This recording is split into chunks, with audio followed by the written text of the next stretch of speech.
All right, on this problem here, so we really have a lot of measurements to find. We're using both figures here. So I'm going to ignore the bottom part. I'm just going to start finding a bunch of measurements here.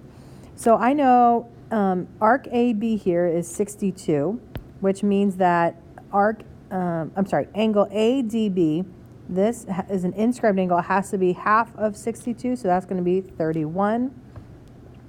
I can look at the whole circle on this figure on the left here.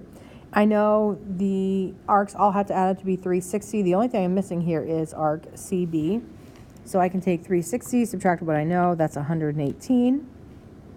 Then I can see angle DBC, this angle right here, is an inscribed angle that opens up to 118. So divide that by 2, you get 59. I think that's everything in that figure, so I'm going to jump to the figure on the right.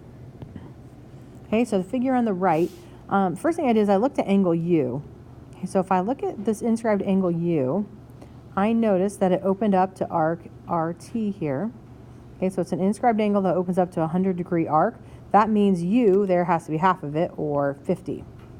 Now, I can continue on this way, but I want to remind you of something here.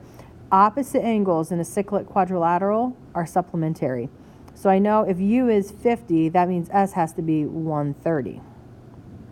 All right, then I can look at R. If I follow the legs of R open up to this big arc here. Okay, so that's 220 degrees.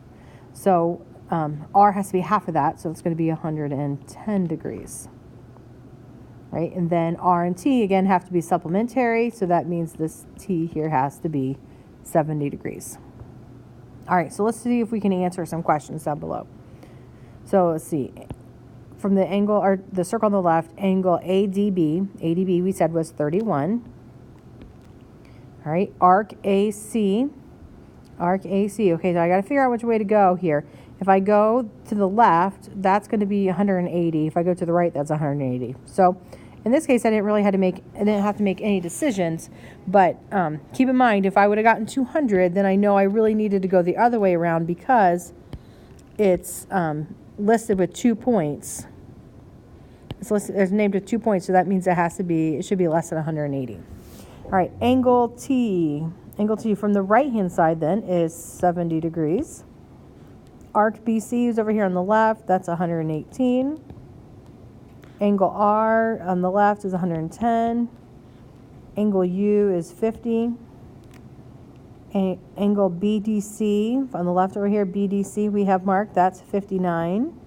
And then the last one, angle S, up here is 130.